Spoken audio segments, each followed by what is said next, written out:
Lukas 22 ayat 42. Kita baca sama-sama. 3, 2, 1. Ya Bapakku, jikalau engkau mau, ambillah cawan ini daripadaku.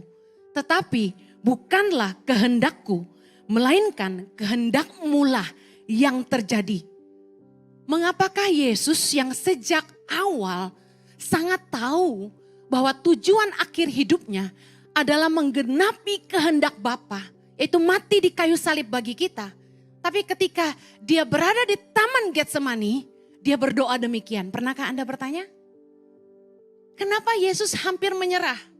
Kenapa Yesus berkata, Bapa sekiranya mungkin cawan ini lalu daripadaku, tapi bukan kehendakku tapi kehendak-Mu. Berapa kali Yesus berdoa hal yang sama? Jemaat Ici? 3 kali. Makanya Jemaat Ici harus ikut Bible study. 3 kali Yesus berdoa di Taman Getsemani meminta hal yang sama. Sekiranya cawan ini boleh lalu daripadaku. Tapi bukan kehendakku, tapi kehendak-Mu. Bayangkan, Yesus datang ke dunia dengan tujuan yang pasti. Dia tahu akhir hidupnya itu berkorban buat kita. Tapi ketika di Taman Getsemani, ketika dia harus menghadapi salib, tahukah Anda dia sangat ketakutan? Karena itulah dia memohon kepada Bapa supaya cawan itu lalu, supaya dia tidak perlu meminumnya. Di dalam doa Yesus di Taman Getsemani, kita dapat melihat sisi kemanusiaan Yesus dengan begitu jelas. Bahwa Yesus yang 100% anak Allah dan 100% manusia, di Taman Getsemani menunjukkan betapa dia manusia sejati. Yang di saat dia akan menghadapi hari kematiannya, dia sangat tertekan dan dia mengalami pergumulan yang begitu berat. Di dalam Matius 26 ayat 38, Yesus berkata, hatiku sangat sedih seperti mau mati rasanya. Kalau kita lagi stres, kita juga pasti pernah ngomong gitu kan, kayak mau mati rasanya. Ibu-ibu yang pernah kesakitan karena kontraksi mau melahirkan normal, angkat tangan. Yang pernah melahirkan normal, angkat tangan. Yes, waktu kontraksi mendekati pembukaan makin besar, sakitnya bagaimana? Katakan setengah mati. Kata orang Papua setengah mati. Sakitnya luar biasa. Nah Yesus mengalami ketakutan yang begitu amat sangat. Tekanan batin, stres berat. Sampai dia bilang, aku seperti mau mati rasanya. Lukas 22 ayat 43. Maka seorang malaikat dari langit menampakkan diri kepadanya untuk memberi kekuatan kepadanya. Lihat, Bapa di sorga sampai mengizinkan malaikat turun untuk memberi kekuatan kepada Kristus. Menunjukkan dia ada di sisi terendah selama hidupnya di dunia. Ayat 44 kita baca sama-sama. Ia sangat ketakutan dan makin bersungguh-sungguh berdoa. Peluhnya menjadi seperti titik-titik darah yang bertetesan ke tanah. Ayat 44 menunjukkan rasa takut yang amat sangat. Rasa cemas, sedih, derita batin sekaligus yang Yesus alami sebagai manusia. Peluh yang dikatakan menetes ke tanah seperti darah itu menandakan tingkat stres yang sangat tinggi. Yesus sangat stres. Ketakutan dan kengerian yang amat sangat dirasakan Yesus di Taman Getsemani menghadapi hari kematiannya. Kenapa? Yesus yang begitu besar kuasanya sanggup membangkitkan yang mati, sanggup menyembuhkan yang kusta, sanggup memberikan penglihatan kepada orang yang buta. Begitu ketakutan menghadapi kematiannya. Pernah gak ada bertanya, kok Yesus bisa takut? Kalau Anda punya kuasa sebesar Yesus, Anda punya rasa takut gak kira-kira? You fear nothing. Seriously, orang yang punya duit aja gak punya rasa takut, ya kan? Apalagi Yesus. Yesus mau nyembuhin mata orang buta tinggal meludah ke tanah, diuntel-untel, masukin jadi mata. Orang mati dia bilang, bangkitlah, bangkit. Orang dengan kekuatan seperti Yesus kira-kira punya rasa takut gak harusnya? Gak punya. Orang pernah keroyokin Yesus. Dia dipush sampai ke pinggir jurang mau dibunuh. Apa yang terjadi? Dia hilang. Yesus punya ilmu menghilang dari tengah-tengah orang banyak. Ada gak yang Yesus perlu takutkan? No, He has power. Tapi pernahkah Anda berpikir, kenapa di Taman Getsemani Yesus setakut itu? Dikatakan firman Tuhan, ia sangat ketakutan. Dia mengakui seperti mau mati rasanya. Dia stres berat, keringatnya seperti tetesan darah. Kenapa Yesus mengalami ketakutan dan kengerian yang begitu hebat? Karena Yesus tahu betapa mengerikannya cawan murka Allah. Di dalam Ibrani 10 ayat 31 dikatakan gini. Ngeri benar kalau jatuh ke dalam tangan Allah yang hidup. Saya kasih tahu. Yesus ketakutan. Karena dia tahu saat dia harus menjalankan tugasnya sebagai penebus. Dia harus mati sebagai manusia. Bukan sebagai Allah. Ingat di kayu salib dia berkata, Eli Eli lama sabatani. Yang artinya, Allahku Allahku, mengapa engkau meninggalkan aku? Artinya apa? Waktu dia mati sebagai manusia. Tidak ada kekuatan ilahi di dalam tubuhnya. Dia merasakan kesakitan yang amat sangat. Orang yang penuh kuasa bisa menahan sakit, amin. Tapi kenapa dia sangat ketakutan? Karena dia tahu dia harus melepaskan kuasanya dan mati sebagai manusia. Yesus tahu betapa mengerikannya cawan murka Allah. Mari kita belajar. Apa sih maksud cawan dalam doa Yesus? Kalau boleh cawan ini lalu. Cawan ini apa? Kita lihat. Dari perjanjian lama, cawan itu secara simbolis berarti penderitaan. Tetapi juga hukuman Allah.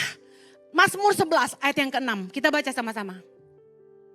Ia menghujani orang-orang fasik dengan arang berapi dan belerang. Angin yang menghanguskan, itulah isi piala mereka. Terjemahan Alkitab yang terbuka lebih spesifik menyebut kata cawan. Ia menghujani orang fasik dengan perangkap, api, belerang dan angin panas akan menjadi bagian dari cawan mereka. Arti kata cawan bukan hanya penderitaan, tapi berarti juga hukuman Allah atas orang-orang berdosa. Anda harus mengerti, cawan yang harus diminum itu adalah api, belerang, dan angin panas. Sounds like what? Sounds like hell. Bukankah dapur api yang menyala-nyala dan lain sebagainya, Yesus sering bilang, lemparkan ke api. Neraka itu mengerikan dan Yesus harus meminumnya. Sekalipun takut, Yesus harus meminum cawan murka Allah yang harusnya hukuman Allah atas orang-orang berdosa. Dan dia mau meminumnya supaya dia bisa menyelamatkan kita. Yesus memaksa dirinya untuk taat kepada kehendak Bapa. Dan memilih untuk mengakhiri pertandingannya. Dia minum cawan murka itu supaya hari ini Anda dan saudara diselamatkan. Katakan amin. Anda harus mengerti betapa mengerikannya cawan murka Allah. Makanya Yesus sangat-sangat takut. Yesus menggantikan kita dan meminum cawan itu supaya dia bisa menyelamatkan umat manusia. Pertanyaan saya hari ini, apakah hari ini kita menghargai pengorbanan Kristus bagi kita? Saya rasa tidak semua orang Kristen mengerti kenapa sih Yesus takut menghadapi salib. Saya rasa enggak semua orang Kristen mengerti penderitaan apa sih sebenarnya yang Yesus alami. Kenapa dia setakut itu? Kenapa dia sesetres itu? I don't think we really know. Makanya gak heran banyak orang Kristen yang hidupnya gak menghargai karya salib Kristus. Tahu gak Anda?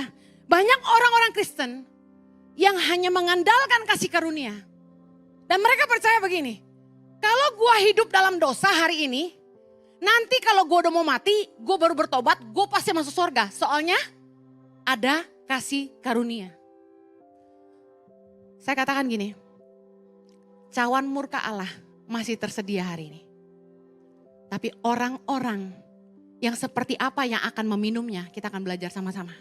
Yang pertama, siapakah yang akan mendapat cawan murka Allah? Yang pertama, cawan murka Allah adalah bagi orang-orang yang sudah mengenal kebenaran, tetapi dengan sengaja terus menerus hidup dalam dosa dan menolak pimpinan suara Roh Allah. Roma 1 ayat 18 kita baca sama-sama. Sebab murka Allah nyata dari sorga atas segala kefasikan dan kelaliman manusia yang menindas kebenaran dengan kelaliman. Ayat 21, sebab sekalipun mereka mengenal Allah, mereka tidak memuliakan Dia sebagai Allah atau mengucap syukur kepadanya.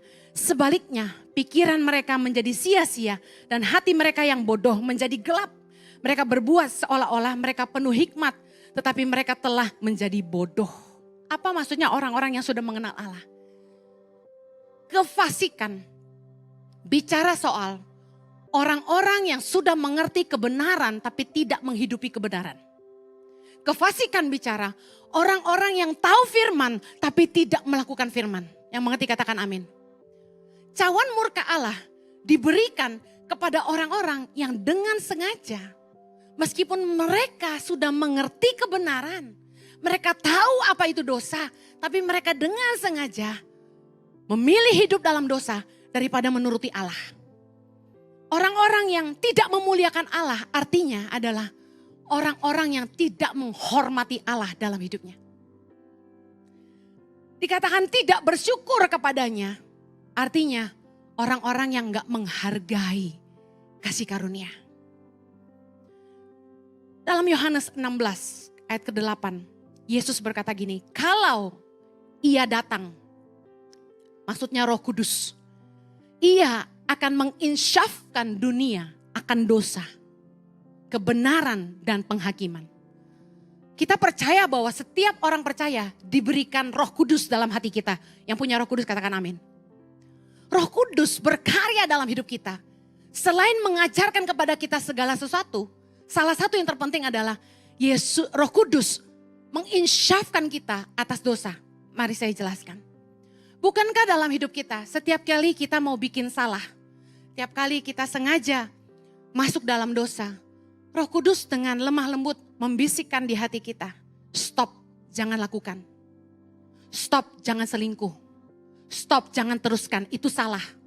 Sudah nikah, masih flirting sama laki-laki atau wanita lain. Roh Kudus bicara di hatimu, stop, jangan teruskan. Sudah nikah, tapi masih suka WhatsApp sama pacar lama. Roh Kudus ingatkan, stop, jangan teruskan. Ketika Anda sendirian mulai lihat gambar-gambar porno, Roh Kudus bilang, stop, jangan najiskan matamu. Waktu engkau mau mencuri, Roh Kudus bilang ini, stop, jangan mencuri. Suara yang begitu lembut dan begitu setia, selalu mengingatkan kita akan dosa dan membuat kita insyaf dari dosa kita. Tapi berapa banyak kita mengeraskan hati, bukannya menuruti Allah, tapi kita tidak menghargai Dia, tidak menghargai suara rohnya di hati kita. Kita malah mengikuti keinginan daging dan hidup dalam dosa.